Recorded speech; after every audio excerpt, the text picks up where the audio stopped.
Bismillahirrahmanirrahim. Assalamualaikum warahmatullahi wabarakatuh. Perkenalkan saya dengan Renanda.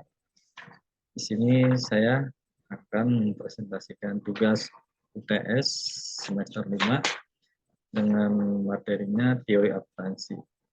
Berikut saya lampirkan screen materinya.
Dengan dosen pengampunya Ibu Merintan Berliana Simbolon, SE, AK, CA, MAK. Topik pembahasan kali ini tentang teori akuntansi.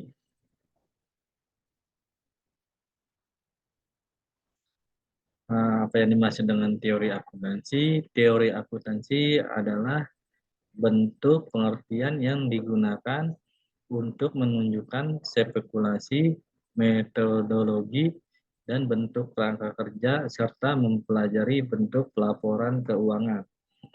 Teori akuntansi juga membahas tentang bagaimana bentuk prinsip laporan keuangan tersebut diterapkan dalam industri yang berkaitan dengan akuntansi.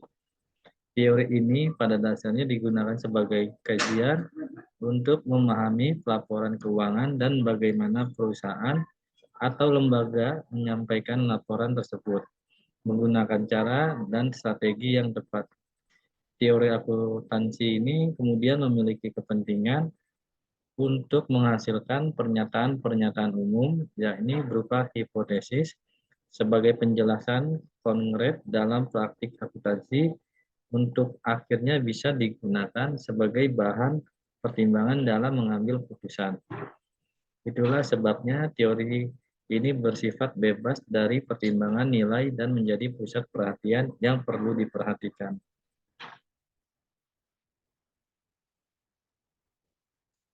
Dalam praktek ini, pengertian teori akuntansi ini bisa dibedakan menjadi dua, yakni adanya sains dan teknologi. Berikut ini untuk penjelasannya. Yang pertama, sains. Jika kajian ilmu akuntansi dipandang dari kacamata sains, maka akuntansi bertujuan untuk mendapatkan kebenaran atau bentuk validitas dari suatu hasil untuk menjelaskan fenomena akuntansi yang terjadi dengan menggunakan metode ilmiah yang tepat. Teori ini berkepentingan memberikan pernyataan dan penjelasan umum yang bermula dari hipotesis dalam penjelasan akuntansi. Pusat perhatian dalam kajian ilmu ini adalah masalah fakta, sehingga teori ini pun menjadi lebih bebas dalam menentukan nilai. Dan yang kedua, teknologi. Jika akuntansi dipandang dari kacamata teknologi, maka akuntansi adalah teknologi berupa perangkat lunak yang dipelajari untuk mengembangkan laporan dan aktivitas akuntansi agar bisa mencapai tujuan sosial tertentu. Jadi akuntansi juga merupakan suatu pengetahuan tentang rekayasa informasi untuk membuat pengendalian keuangan. Hasil teori akuntansi ini dalam pandangan teknologi adalah prinsip. Metode dan teknik yang digunakan untuk mencapai tujuan transaksi. Pertama, mengapa akuntansi perlu teori? Nah, jawabannya dapat menjadi data untuk melakukan evaluasi dan menjelaskan prinsip akuntansi. Hasil akuntansi bisa menyederhanakan suatu yang kompleks dan menyeluruh, dapat memecah masalah secara lebih tepat, dapat memprediksi suatu yang akan terjadi dalam jangka waktu dan kondisi tertentu. Dalam praktiknya, akuntansi memiliki tujuan yang ingin dicapai dalam aktivitasnya sehingga digunakan dan diterapkan sebaik mungkin agar bisa mencapai tujuan-tujuan tersebut. Seperti contohnya, pertama dapat menjadi data untuk melakukan evaluasi dan menjelaskan prinsip akuntansi tersebut.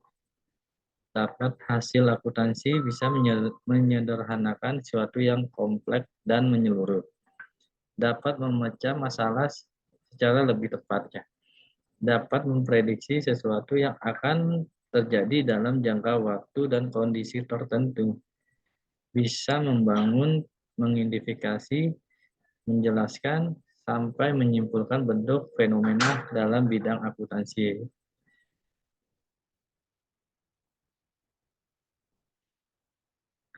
Dan pertanyaan ketiga, mengapa kita perlu mempelajari dan memahami teori akuntansi ini? Jawabannya karena hidup kita tidak jauh-jauh dari uang. Selama alat pembayar masih uang, ya justru akuntansi ekonomi akan selalu ada. Terus akuntansi adalah seni untuk mencatat, meringkas, menganalisis, dan melaporkan data yang berkaitan dengan transaksi keuangan dalam bisnis atau perusahaan tersebut. Ilmu akuntansi ini sangat diperlukan dalam kehidupan tidak hanya untuk bisnis ataupun perusahaan. Seorang individu yang mau mengelola keuangan ini dengan baik harus mempelajari akuntansi. Paling tidak ya level dasarnya. Kegiatan akuntansi dalam kehidupan sehari-hari ini contohnya mencatat beberapa penghasilan atau gaji satu bulan dan beberapa pengeluaran. Melakukan pengelompokan kebutuhan apa saja dari gaji tersebut, terus perencanaan penggunaan gaji. Dengan penghasilan 5 juta, saya bisa nabung berapa, cicilannya berapa, dan banyak lagi contohnya. Secara umum dalam kehidupan sehari-hari ada yang buat pencatatan lengkap dan ada yang hanya berdasarkan kebutuhan lainnya.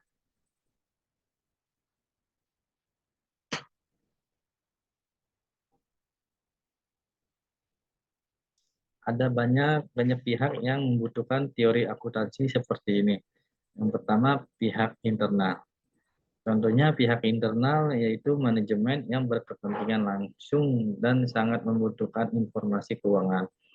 Oleh sebab itu, maka informasi tentang akuntansi sangat diperlukan.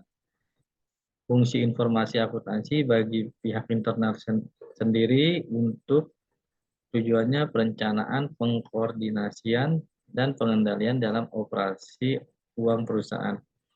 Selain itu, karyawan juga membutuhkan informasi ini untuk menilai kemampuan perusahaan dalam memberikan balas jasa, manfaat pensiun yang akan diperoleh, serta kesempatan kerja. Ketika perusahaan dalam kondisi baik, maka karyawan akan diberikan kesempatan untuk meminta penyesuaian gaji yang akan dia terima dan sebanding dengan usaha yang ia lakukan untuk perusahaan tersebut. Selain dari pihak internal, ada juga pihak eksternal. Pihak eksternal ini adalah pihak yang berada di luar lingkup perusahaan. Seperti pemilik perusahaan, mereka perlu mengetahui perkembangan usahanya ini dalam usaha mencapai tujuan perusahaan dan mengembalikan jumlah kekayaan yang ditanamkan dalam proses tersebut. Atau lebih singkatnya adalah agar bisa balik modal dan memperoleh keuntungan yang diinginkan.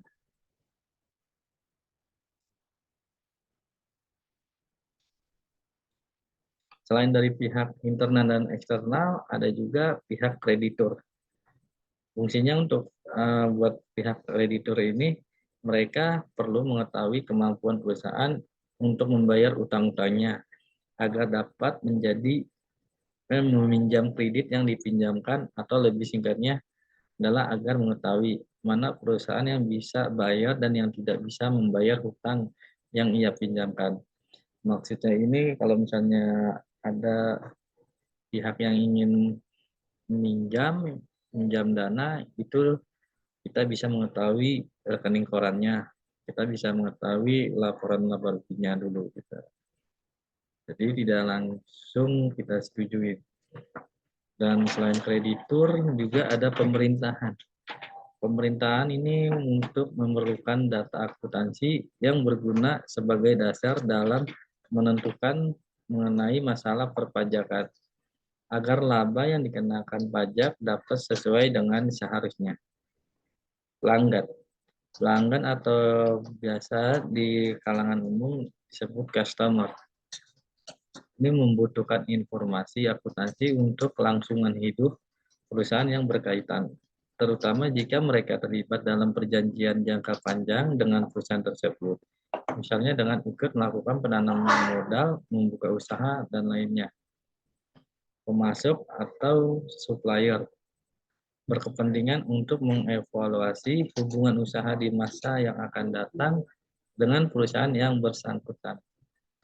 Akuntansi juga bisa buat masyarakat umum berkepentingan karena aspek umum dan sosial perusahaan sebagai lembaga ekonomi. Lembaga pendidikan berkepentingan untuk tujuannya riset agar dapat berjalan sesuai dengan yang diinginkan.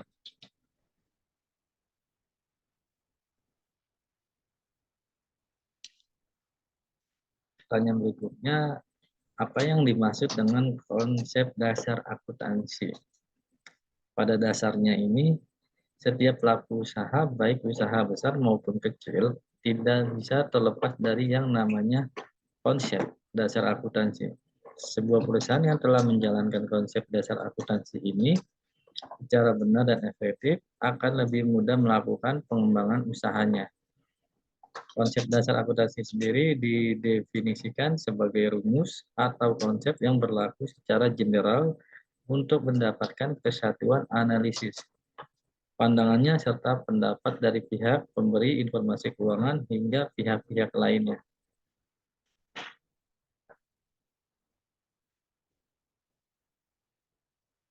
Sini juga akan kita sebutkan dan kita jelaskan karakteristik pengakuan pendapatan dan kita jelaskan kriteria pengakuan biaya. Terdapat 4 kriteria pengakuan pendapatan yang perlu diketahui. Yang pertama, pengakuan ketika penjualan, yaitu pendapatan yang diakui dalam keadaan langsung yang terjadi proses penerimaan, pendapatan, dan penerimaan suatu barang atau jasa kepada pelanggan atau konsumennya. Kedua, ada pengakuan sebelum penyerahan, yaitu saat pengakuan pendapatan yang berlangsung selama kegiatan produksi berjalan atau setelah selesai produksi. Misalnya sistem purchase order dan purchase requisition di bidang manufaktur dan retail. Yang ketiga, ada pengakuan setelah penyerahan. Yakni ketika pendapat ini baru diakui setelah didapat uang pembayaran sebagai hasil dan transaksi yang terjadi. Terakhir ini pengakuan atas suatu transaksi khusus, yakni pengakuan ini bisa dicontohkan seperti penjualan waralaba dan barang konsinyasi. Pengakuan biaya tidak dibedakan dengan pengakuan rugi. Pengakuan menyangkut masalah kriteria pengakuan atau recognition kriteria, yaitu apa yang harus dipenuhi agar penurunan nilai aset yang memenuhi definisi biaya atau rugi dapat diakui, dan masalah saat pengakuan, yaitu peristiwa atau terjadi apa yang menandai bahwa kriteria pengakuan telah dipenuhi. Akuntansi 6H atau angkatan 2010, Universitas Sultan Ageng Tirtayasa. Pada dasarnya, POS memiliki dua kedudukan penting, yaitu sebagai aktiva atau potensi jasa, sebagai beban pendapatan, atau biaya proses pembebanan kos pada dasarnya merupakan proses pemisahan kos. Oleh karena itu, agar informasi dihasilkan akurat, bagian kos yang telah diakui sebagai biaya periode berjalan dengan baik, kos yang akan dilaporkan sebagai aktiva atau diakui sebagai biaya pada periode berjalan, dan bagian kos yang akan dilaporkan sebagai aktiva atau diakui sebagai biaya mendatang harus dapat ditentukan dengan jelas. Ada dua masalah yang muncul sehubung dengan pemisahan kos tersebut, yaitu pertama, kriteria yang digunakan untuk menentukan kos tertentu yang harus dibebankan pada pendapatan periode berjalan.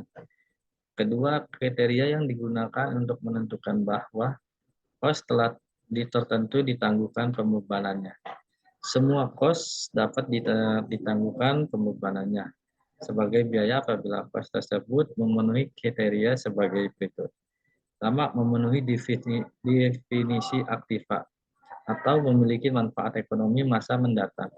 Dikendalikan perusahaan berasal dari transaksi masa lalu. Ada kemungkinan yang cukup bahwa manfaat ekonomi masa datang yang melekat pada aktiva dapat dinikmati oleh entitas yang menguasai. Besarnya manfaat dapat diukur dengan cukup andal. Dari uraian di atas, secara umumnya dapat dirumuskan bahwa berdasarkan konsep perbandingan atau penandingan atau biasanya matching pengakuan pendapatan, apabila pengakuan pendapatan ditunda maka pembebanan biaya juga ditunda. Untuk mengatasi berbagai perbedaan pendapat tentang pengakuan biaya, biasanya badan berwenang mengeluarkan aturan tertentu untuk mengakui biaya. Pertanyaan yang terakhir, jelaskan persamaan akuntansi. Di sini kita jelaskan persamaan akuntansi dan ada contoh-contohnya. Persamaan akuntansi ini adalah suatu persamaan yang menunjukkan jumlah harta kekayaan suatu perusahaan sama dengan penjumlahan dari hutang dan modal perusahaan tersebut. Persamaan akuntansi dapat digunakan untuk mempengaruhi semua jenis transaksi yang dilakukan perusahaan terdapat posisi keuangan pada suatu waktu tertentu. Maksudnya atau artinya hanya dengan melihat dari persamaan ini kita dapat mengetahui pergerakan kondisi keuangan perusahaan akibat berbagai transaksi yang terjadi.